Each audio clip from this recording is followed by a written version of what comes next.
666 খানা আয়াত, এর কোন একটা আয়াত যদি আমরা না মানি তাহলে কি পরিপূর্ণ মুসলমান হতে পারবো? সূরা বাকারার 208 নম্বর আয়াতে বলেছে, এই মুমিনগণ তোমরা পরিপূর্ণভাবে ইসলামে প্রবেশ করো।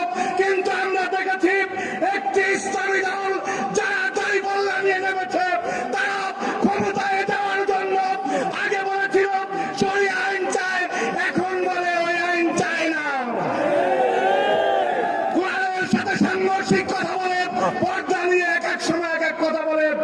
আজকে বাংলাদেশের ইসলামের জন্য যারা 2013 সালের 5ই মে রক্ত দিয়েছে, হেফাজতে ইসলামের আমির আল্লামা শাহ মোহাম্মদ মুহিবুল্লাহ বাবুনগরী বলেছেন, জামাতের সাথে ইসলামের কোন সম্পর্ক নাই।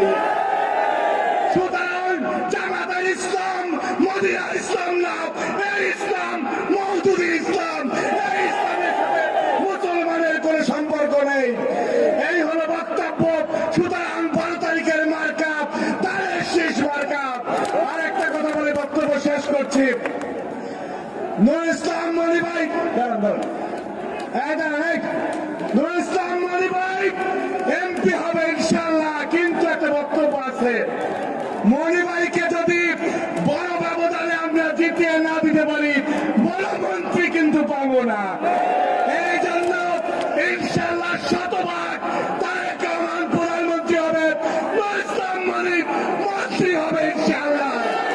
সুতরাং 12 তারিখে বিপুল ভোটের ব্যবধানে আমরা কোন অনেকে টাকা নিয়ে যাবে, মা বোনদেরকে ভুল বোঝাবে, আপনারা বলবেন না, নুরুল ইসলাম মনি যদি হয় সে মন্ত্রী হবে এবং এই জনপদের উন্নয়ন হবে।